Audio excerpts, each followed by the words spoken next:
next topic here is a perfect continuation of the conversation that we were just hearing. And it's also reminding me of the very beginning of the day today when we talked about how are we thinking about the language in this space, and sustainability being the big term that people are using, and how we rethink, environmental, social governance.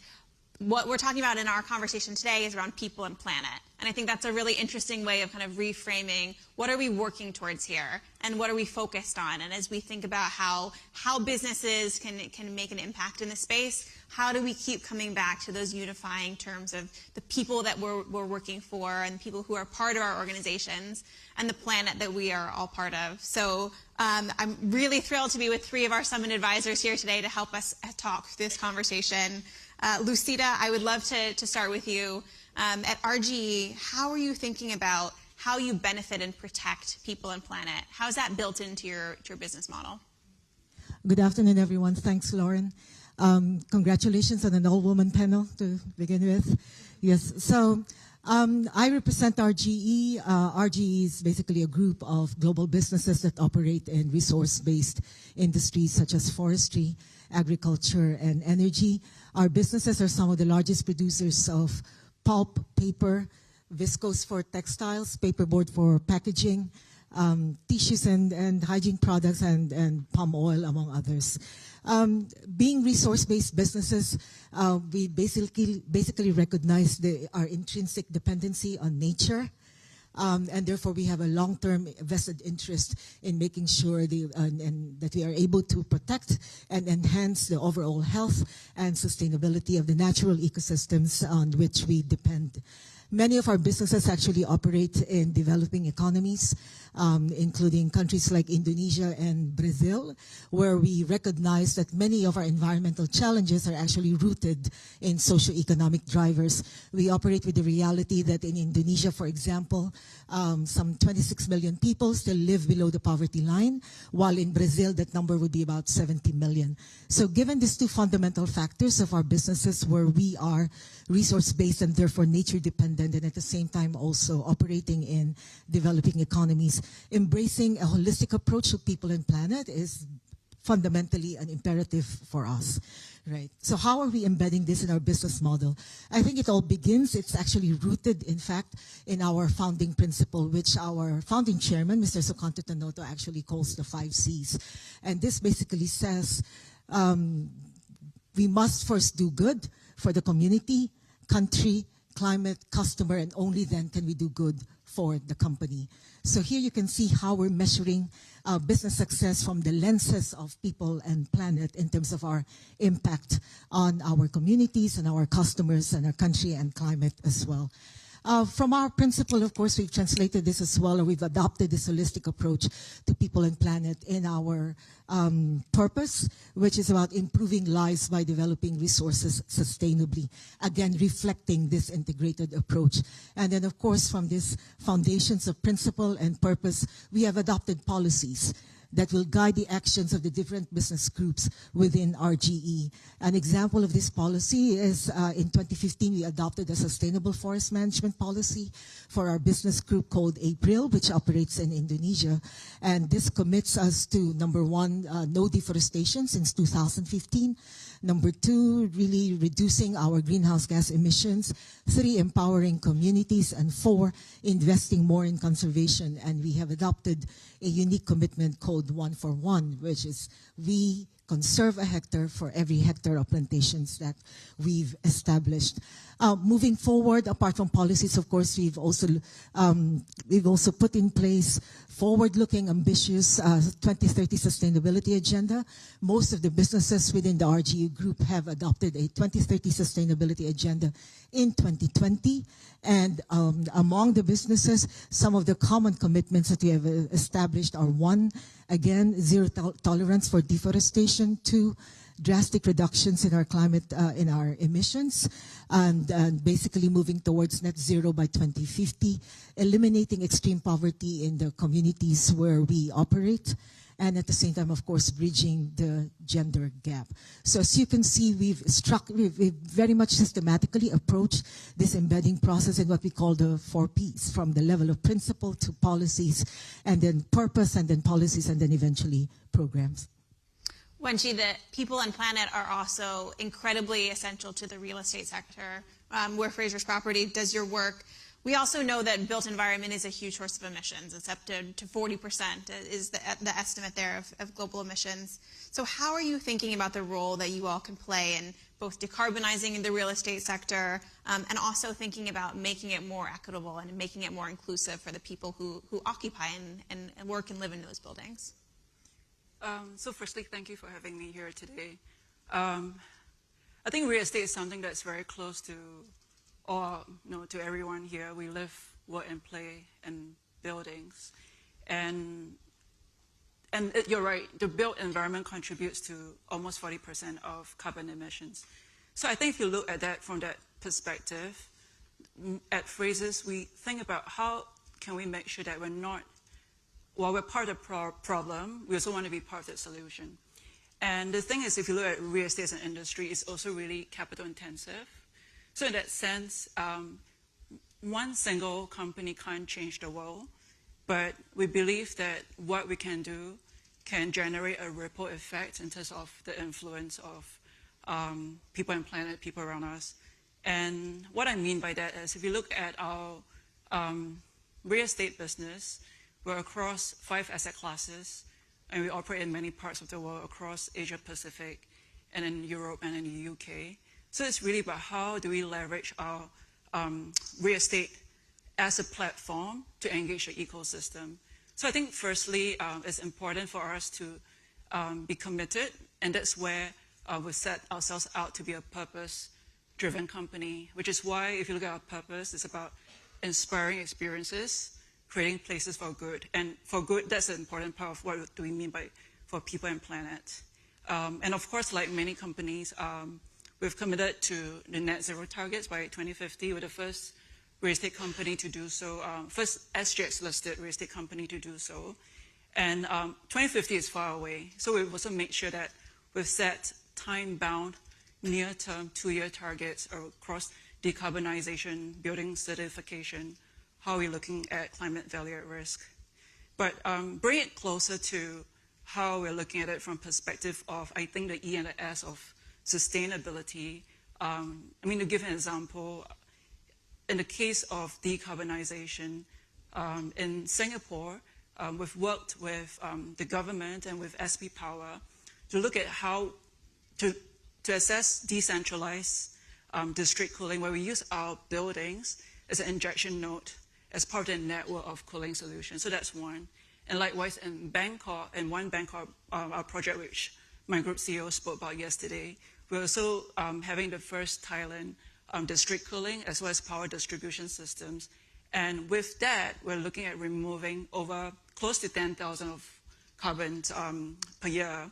And that's equivalent to over 2,400 cars that's being taken off the streets.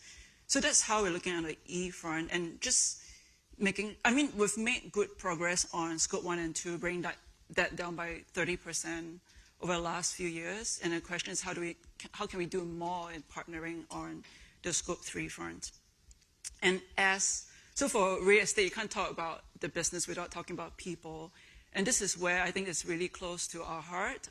We're the largest owner and operator of suburban malls in Singapore. And recently we rolled out an Inclusion Champions program where we actually partner our tenants to train them in awareness of neurodiversity and how can we make our malls like friendlier for the elderly and people with, who are sensitive on the sensory side.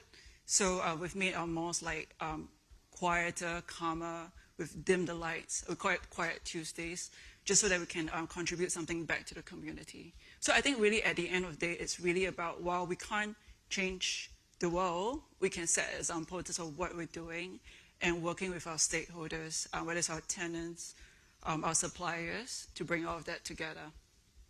And Maryam, on that exact note of how you're setting an example, you at Red Sea Global have an amazing opportunity where you're getting to build conservation from scratch, from the beginning of these destinations. So tell us, how are you thinking about people and planet as you're constructing these new destinations? Thank you. So yes, so at Red Sea Global, for those of you that are not familiar with our company, we're a real estate developer as well.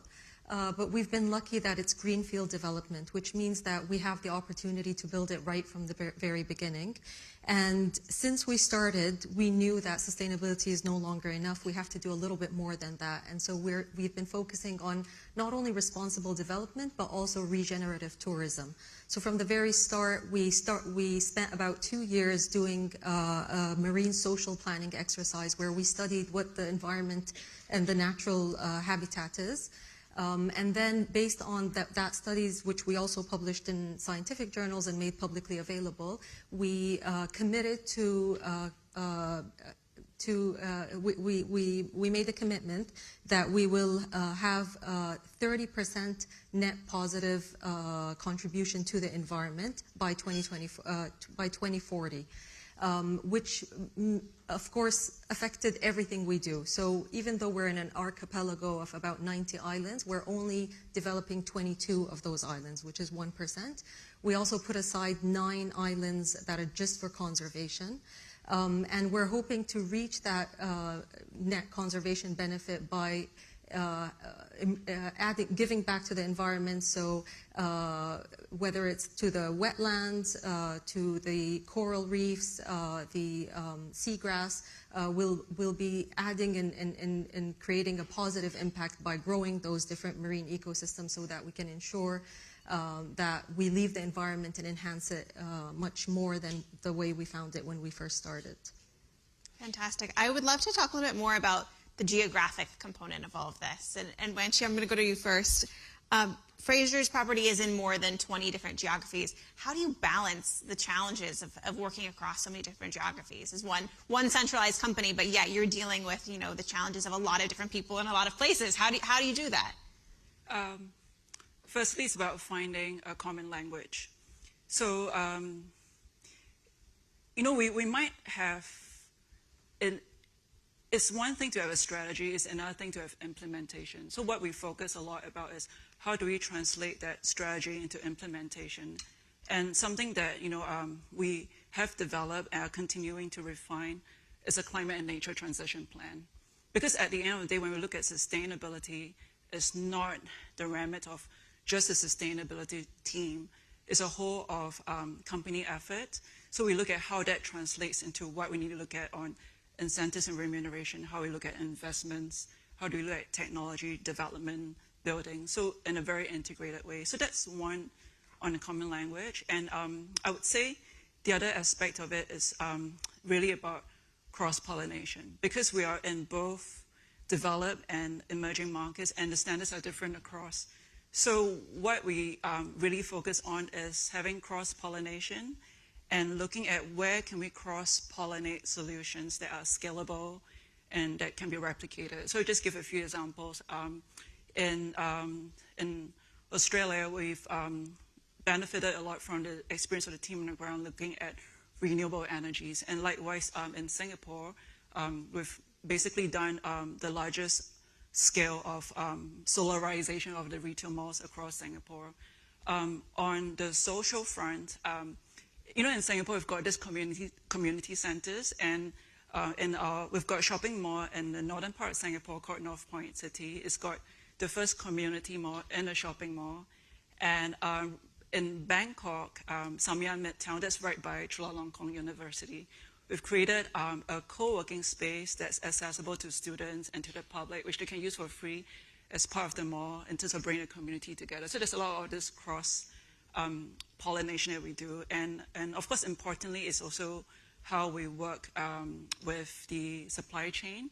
So I've mentioned Project One Bangkok earlier. With about 75% of construction waste is actually recycled into concrete panels that we use in the development. And likewise, actually in the UK, when we demolish buildings, we look at recycling that into the piling mats as well as the construction materials that we use on site. So there's a lot of cross-pollination, and I think that's how we minimize duplication of their learning curve, and we accelerate the learning curve by working with partners and having that synergy internally. Lucita, a lot of the work that RGE is doing is in emerging markets, which brings a whole different set of challenges. So talk to us about some of the challenges that you see working within those markets. What are some good solutions you've developed in the regions you're working in? Sure. Thanks, Lauren. I guess the fundamental challenge for us is really how do we continue growing the business while keeping to our sustainability commitments, right? And also delivering on some of the development goals that are needed in the countries where we operate. So in the last 5 years alone, our production volume has actually grown by 60% in one of the business groups that we have in RGE. And this is in April. And so the challenge was how do we keep supplying the increased fiber requirements of this business group of April without necessarily compromising our commitment to zero deforestation. So we needed to decouple growth from deforestation and keeping, of course, to our zero deforestation commitment. One of the solutions that we've come up with is, of course, investing significantly in R&D to continue increasing the productivity of our existing plantations. So any increased fiber to supply to our mills will not cause us to actually increase our footprint or expand our land bank. So, of course, we're doing this. So one of our targets is basically to improve the productivity of our plantations by 50% by 2030. And a lot of investments are actually going into making this happen. We're on track, and we are actually recording at least a 12% increase in the last 3 years. Now, another innovative solution that we've introduced to the industry is it basically responds to the challenge of how do you keep conservation viable? How do you keep financing conservation? Because conservation of natural forests in Indonesia, where socioeconomic pressures continue to be experienced by the forests, is quite an expensive proposition. So how do we maintain that without actually protect that in terms of market downturns? So a key initiative that we've adopted, which we believe is unique in our industry, is that we adopted a conservation levy. So basically, we believe that if you're producing from the land, you need to be able to give back to the land. So for every ton of fiber that goes into our fiber supply, we're allocating $1 for conservation. And on a yearly basis, that could be up to $17 million that are spent on conservation initiatives within our operations and also outside our operational boundaries through partnerships with conservation NGOs, communities, and government as well. In the last 5 years, we've amassed a total of $60 million for conservation, is spent on conservation initiatives. And I think another innovation that we've done, which is quite significant because it has even created another business vertical for the group, right? This is what we call our Waste to Value initiative, where we signed up a partnership a couple of years ago with a company called CEPSA in Spain. And this is for the establishment of one of the bigger production facilities for sustainable aviation fuel in Southern Europe. So it will be producing more than 1 million tons of sustainable aviation fuel using agricultural waste, residues, and even used cooking oil. So these are second-generation feedstock that are actually being used to create another business while at the same time helping to decarbonize the aviation industry. And finally, I think another innovation, what we would consider to be an innovative solution for us, is that we made a decision as a business group that all our financing will be linked to sustainability through the raising of sustainability-linked loans. So 100% of our deals are now linked to sustainability KPIs. And what this does is basically it opens up the business to scrutiny by the banks. And we all know that the banking community is quite good at scrutiny. So that's one. And then basically, of course, it's ensuring that it's mainstreamed into the business. So sustainability now has impact on the companies, on the business group's finances. Meaning, depending on how we perform on the KPIs, we can either increase or lower our interest rates. So these are some of the innovative approaches that we have introduced in making sure that sustainability is again embedded in the business model. Maryam, you're also thinking very much about what Lucita said about making conservation viable. So I would love to hear from the Red Sea Global perspective, what are some of the innovations that you're putting in place for the communities you're within, and how are you thinking about the challenges of the supply chain that you need to bring into those communities? So yeah, I mean, we also have been trying to, because we're greenfield and we have the opportunity to do things differently. From the very beginning, we committed to things like powering our destination completely through renewables. So we've been putting out, trying to ensure that we have the right capture of sunlight so that we power our destinations with it. So we've built 760,000 photovoltaic panels and battery storages as well to capture that. We've also been, as I mentioned earlier, avoiding or limiting. We plan to limit the number of our guests to our destinations to only 1 million guests per year for our Red Sea destination and 500,000 guests only for our Amala destination. We also, I mentioned our conservation net benefit commitment. We've built the number, I'm trying to remember the number now, 38 hectares of wetlands to try and attract biodiversity and regenerate that as well. We've also committed to building the largest nursery, landscaping nursery in the region, and we're right now at, it's supposed to grow up to 50 million plants, but right now we're at 6 million plants.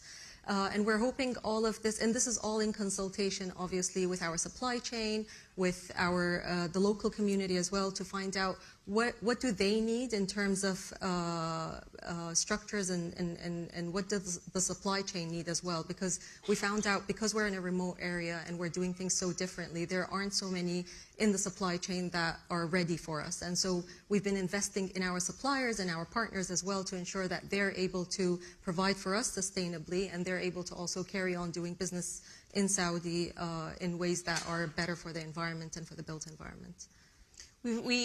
I think when we talk about ESG, we get a lot of emphasis on the E and less on the S, right? And that tends to be, it makes sense. It's harder for us to track. There's not as many quantifiable metrics. We get a lot of global attention on climate change. But I want to make sure that we come back to the S here, because I think it's so critical as we think about people and planet. Lucita, how are you making sure in your work that the S is getting equal focus rather than just the E? In RGE, I think a fundamental principle that we abide by is that environmental or social are two sides of the same coin. We cannot address climate in isolation. There are interdependencies across the pillars of climate, nature, people, and achieving growth for the business. There are synergies that can be managed as well. I think we also understand quite in the 5 decades that we've been operating in developing economies that the environmental challenges are very much driven by socioeconomic pressures. When we were faced with challenges like illegal logging, for example, in Indonesia, this is basically driven by the need for jobs. Encroachment or illegal conversion of forests into oil palm plantations by the communities are basically about having access to livelihood. And burning, which is a very familiar issue here in Singapore, is basically driven by the need to clear land in the cheapest way possible by the communities. So if we do not address the root causes, we won't be able to address the environmental issues. So we have come up with several initiatives, particularly with the local communities, to ensure that we are able to give them the opportunities for socioeconomic development or empowerment, even as we grow the business and even while we address some of our decarbonization initiatives. We also need to make sure, of course, that even as we pursue our increased conservation ambition across our GE between Indonesia and Brazil, we manage a total of 500,000 hectares of forests conservation programs. But we need to make sure that we also bring the communities and the suppliers along with this, right? So one example of this, for example, is that if the communities need to clear land, we have a program called the Fire-Free Village Program, which we've initiated 5 years ago, wherein if the community sign up to an MOU with us, we are able to provide them means for mechanical means to clear the land, while at the same time giving them a reward of up to $10,000 that they can use for social infrastructure. So if the communities do not burn during the dry season in Indonesia, for example, which is right now between July and September, then they are able to get either a new mosque, a bridge, a daycare center, or whatever it is that they agree on as a form of reward for their use. Now, in the last 5 years that we've had this, we've actually engaged with a total of 900,000 hectares of area that's managed by the villages themselves, and we have reduced the incidence of burning by up to 90%. So I think that's a very specific example of how we're able to work with the communities and at the same time bringing them along. In the agribusiness, we have a program called SMILE, which is sustainable inclusivity for better, smallholder inclusivity for better livelihood and empowerment. It's a partnership between our two agribusinesses, Apical and Asian Agri, and a company in Japan called Kiel, where basically we aim to engage 30,000 smallholders so that we can build their agricultural practices, provide them with high-yielding varieties, and get them ready or capacity ready for certification. And to date, we have actually worked with about 3,000 smallholders. 400 of them have now been certified to RSPO standards. And we're seeing an average income uplift of about 30% because of the increase in yield and, of course, in terms of the premium that comes with certification. So at the end of the day, it's really about, again, going back to the purpose of being able to improve lives through our initiatives and integrating and coming up with an integrated approach across the E and the S in our business model. Thank you. Wanshi, the buildings that you are developing and managing now are going to exist for the future, right? You're preparing not just for today, but for generations to come. So how do you think about, how do you innovate for society in the future? How do you invest in what's going to make an impact, not just today, but for the generations to come? Yeah, I think the intuitive thing for real estate is all about people, and also because real estate, like you mentioned, is built for the long term. So I think for a start, when we look at our investments, it's going to make sense, obviously, from the IRR point of view, but for that product to really work, it needs to also speak to the community.